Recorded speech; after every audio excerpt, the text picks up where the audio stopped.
Halo teman-teman, siang ini aku akan bercerita sedikit tentang palmistry atau sebuah aliran membaca garis tangan. Jadi waktu aku muda dulu, aku belajar sih tentang palmistry ini gitu, dan untuk iseng-iseng aja gitu, jadi bisa memulai pembicaraan ketika baru kenal dengan orang lain gitu ya. Eh, aku percaya sebenarnya bahwa palmistry itu sebenarnya statistik ya. Jadi mungkin zaman dulu ada orang gitu yang meneliti, memperhatikan garis tangan orang lain gitu, lalu dia mengumpulkan data kalau garis tangannya begini maka karakternya begini gitu, dan seterusnya. Nah, untuk memahami palmistry, dasarnya sebenarnya ada beberapa garis utama di tangan manusia gitu ya. Nah, coba kita lihat ini. Nah, ini kan kalau kita zaman kecil dulu sering diartikan 81 sama 18 ya, kanan dan kiri. Jadi 99 Asmaul Husna. Nah, padahal bukan itu sih gitu ya yang aku mau bilang. Nah, di sini terlihat ada 4 garis utama sebenarnya. Oke. Ini ada garis yang ini. Ini namanya lifeline ya, garis kehidupan. Yang ini namanya heartline atau garis perasaan, garis hati. Dan yang ini itu garis pikiran ya, mind line ya, garis pikiran ya. Dan yang ini garis karir. Nah, ini nggak semua orang punya dan beda-beda gitu. Nah, gimana cara membaca garis ini sih gitu kan? Teorinya, ini sebenarnya teori palmistry ini selain teori juga butuh intuisi gitu ya untuk menafsirkan detail dari garis tersebut dan hubungannya dengan garis-garis lain. Tapi teori dasarnya begini: kalau garis hati ini memanjang sampai sini, itu menandakan orangnya itu punya kesabaran yang lebih baik gitu ya. Jadi dia bisa menahan perasaannya, tidak menunjukkan perasaannya kepada orang lain. Jadi dia kontrol emosinya keluar itu lebih baik kalau dia semakin panjang gitu ya. Jadi dia tidak menampakkan emosi itu, dia pinter. Tapi ini beda lagi, ada rantai-rantainya di sini atau ngerungkel gitu, itu menunjukkan internalnya gitu ya. Jadi kalau dia pemanjang tapi di sini banyak rantainya, merungkel-rungkel, itu artinya karakter orang tersebut memendam gitu ya, dipendam gitu. Jadi mungkin dia selesai keluar tapi di dalam dirinya dia nggak selesai gitu. Jadi banyak dipendam gitu. Gitu. Terus kalau ini garis pikiran, dia semakin panjang, berarti dia bisa dibilang salah satu tafsirnya dia memiliki perencanaan yang baik. Dia bisa berpikir panjang, jauh ke depan gitu ya, visioner. Kalau dia ada bercabang, artinya dia nggak fokus orangnya. Biasanya dia kalau ada bercabang dia nggak fokus orangnya gitu. Dan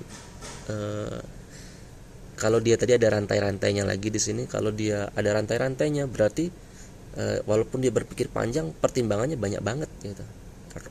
Ribet gitu ya kalau banyak garis yang merungkel-rungkel gitu. Nah, kalau ini lifeline ini adalah garis kehidupan ya. Jadi di sini seorang pembaca garis tangan itu bisa menduga kira-kira usianya berapa sih, akan sepanjang apa sih. Terus dia punya ujian kesehatan apa sih pada umur berapa sih gitu, tantangannya untuk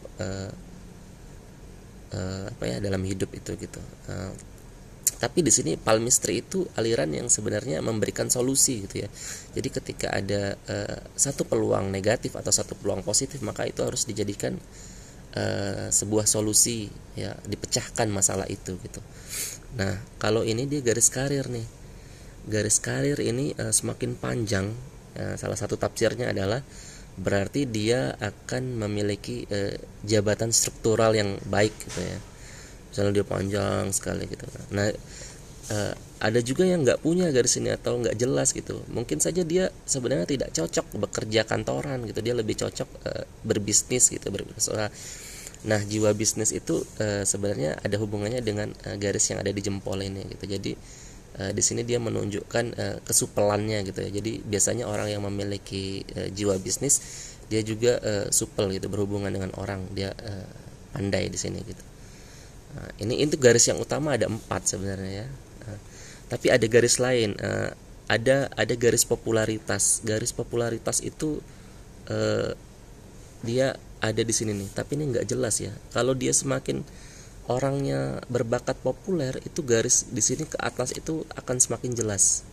Kalau punya aku nggak jelas, jadi aku nggak terlalu populer gitu, nggak bakat jadi orang yang populer, biasa-biasa aja gitu. Tapi hati-hati ya, nanti di garis sebelah sini tuh ada garis yang menunjukkan penyakit, hubungannya dengan perut biasanya. Jadi kalau ada yang orang punya mah gitu ya, berbakat sakit mah, atau kalau perempuan ini bisa jadi dia akan mengalami operasi sesar dalam hidup. Salah satu tafsirnya ada di garis ini. Aku nggak punya nih garis, ada sedikit nih masalah perut karena aku memang punya mah sedikit ya. Kalau minum kopi pasti selalu sakit perut. Nah, yang paling banyak ditanya orang lain lagi adalah bagaimana dengan garis asmara gitu, pernikahan. Nah, itu bukan di telapak tangan yang ini, tapi di punggung tangan. Ini bahaya sih kalau melihat ini ya. Jadi seseorang yang punya banyak drama percintaan biasanya memiliki garis yang banyak di sini di masa mudanya.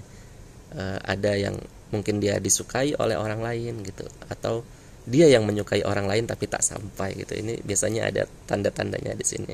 Kita harus jeli membacanya. Nah, garis pernikahan biasanya adalah garis yang paling tegas di atas garis hati. Nah, ini kan garis hati kan, ini garis hati. Nah, kalau dia garis tegasnya itu lebih dari 1 kali, bisa jadi pernikahannya 2 kali, lebih dari 1 kali juga gitu.